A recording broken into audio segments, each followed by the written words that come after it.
दोस्तों, स्वागत है आप सभी का हमारे और आपके अपने YouTube चैनल मैथ्स टॉपिक पर। कैसे हैं आप सब? आशा करते हैं आप सभी मस्त होंगे, मजे में होंगे और शानदार तरीके से पढ़ाई कर रहे होंगे। हमने पीछे दो आपके लिए परिबोर्ड के पेपर जो है उपलब्ध करवाए हैं, गणित और विज्ञान का। तो उसी कड़ी में आज हम आपके लिए लेकर आए हैं परिबोर्ड परीक्षा 2022-23 विषय सामाजिक विज्ञान SST सोशल साइंस का पेपर है, जो कि पूरे 80 नंबर का एज ए ब्लूप्रिंट आपके लिए बनाया गया है।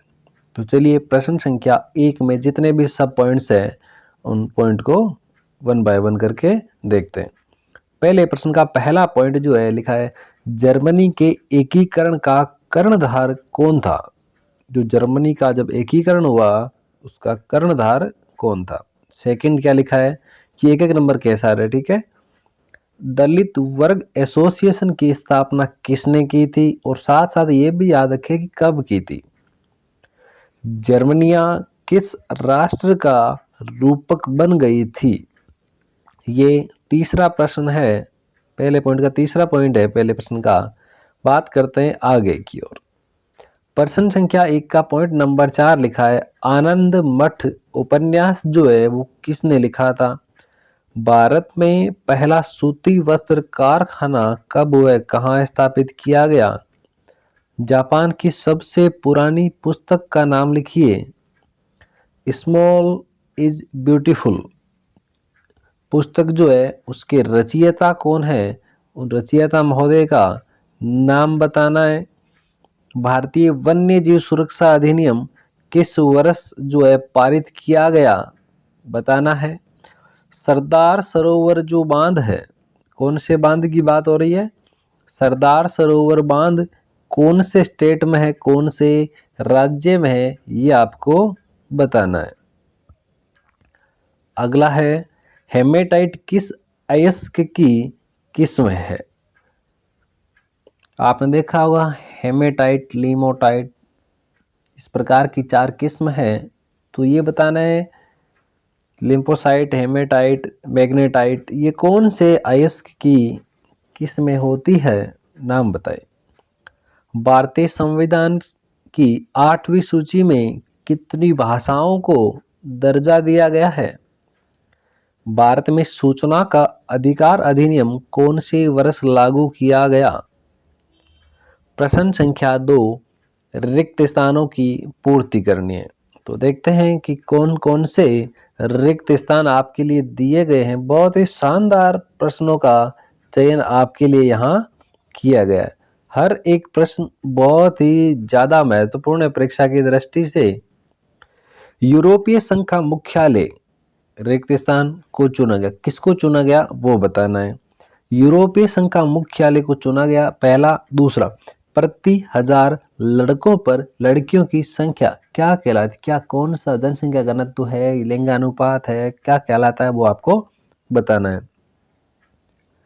जून 1992 1992 में ब्राजील के कौन से शहर में अंतर्राष्ट्रीय सम्मेलन का आयोजन हुआ?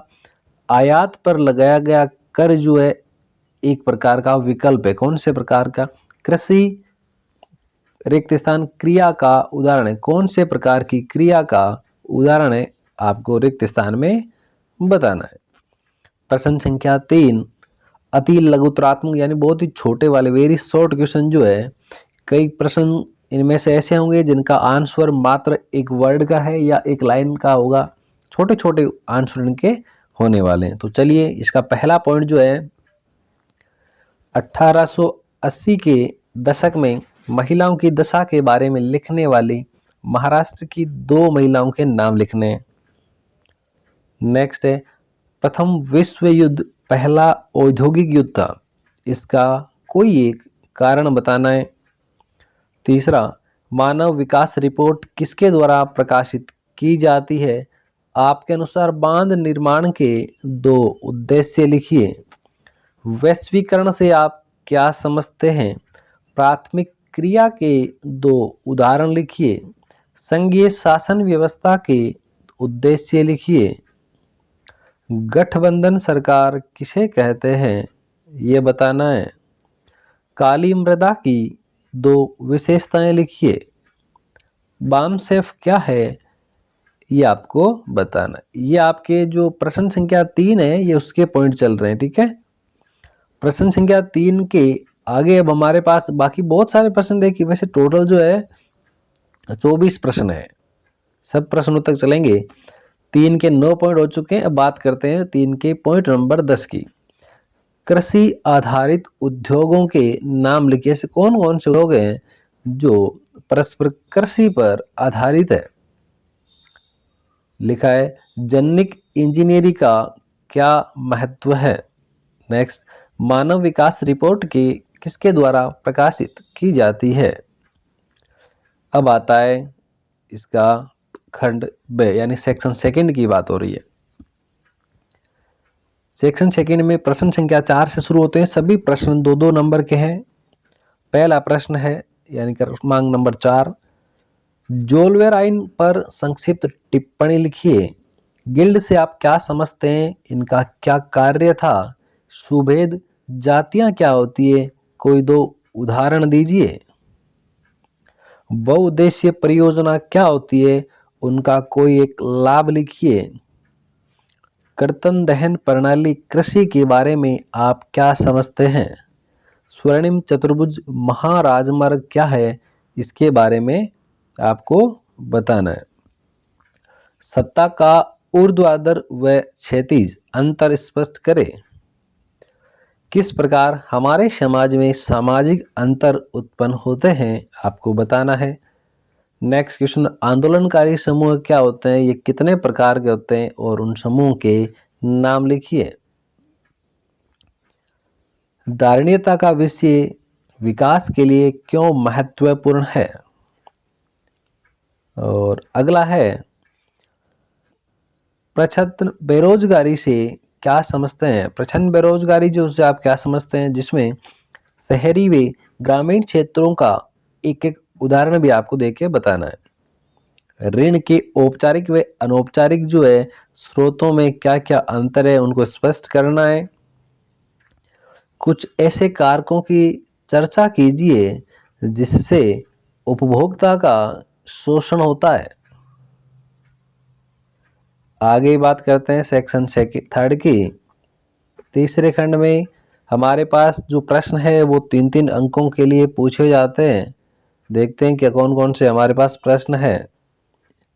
ये सारे तीसरे खंड के प्रश्न हैं। नेपोलियन संहिता क्या थी, प्रमुख विशेषता लिखिए। संसाधन किसे कहते हैं, स्वामित्व के आधार पर संसाधनों का वर्गीकरण। भारत के संविधान में धर्मनिरपेक्ष शासन हेतु क्या प्रावधान किए गए हैं। वैश्वीकरण से आप क्या समझते हैं। भारतीय अर्थव्यवस्था पर इसके सकारात्मक व नकारात्मक पहलू लिखिए।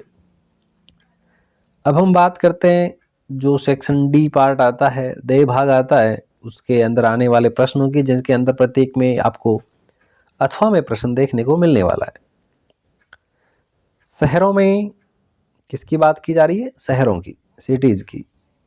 शहरों में सहयोग असहयोग आंदोलन की प्रगति की विवेचना कीजिए। शहरों में आंदोलन धीमे पड़ने के कारण क्या थे। इसके अथवा में आपको प्रश्न दिया गया है, भारत में सामूहिक अपनेपन का भाव किस प्रकार उत्पन्न हुआ, वर्णन करें। अगला है भारतीय संघीय व्यवस्था की विशेषताओं का वर्णन करें। जबकि इसके अथवा वाला जो प्रश्न है उसमें लिखा है भारत में केंद्र राज्य संबंधों में आए बदलावों के मद्देनजर संघीय व्यवस्था में सत्ता की साझेदारी आज ज्यादा प्रभावी है, स्पष्ट करें। प्रश्न संख्या 23 क्या लिखा है, देखिए प्रश्न के बारे में। आज के पेपर का अंतिम प्रश्न है प्रश्न संख्या 23। बहुत ही शानदार क्वेश्चन है। लिखा है एक मानचित्र के अंदर जो है निम्न स्थानों को दर्शाना है। मानचित्र भी कौन सा, भारत के। मानचित्र में निम्न को अंकित करें। भिलाई, झरिया, विशाखापट्टनम, राउरकेला, या तो इनको दर्शा दे, या फिर पोरबंदर, लुधियाना, नासिक, चंपारण।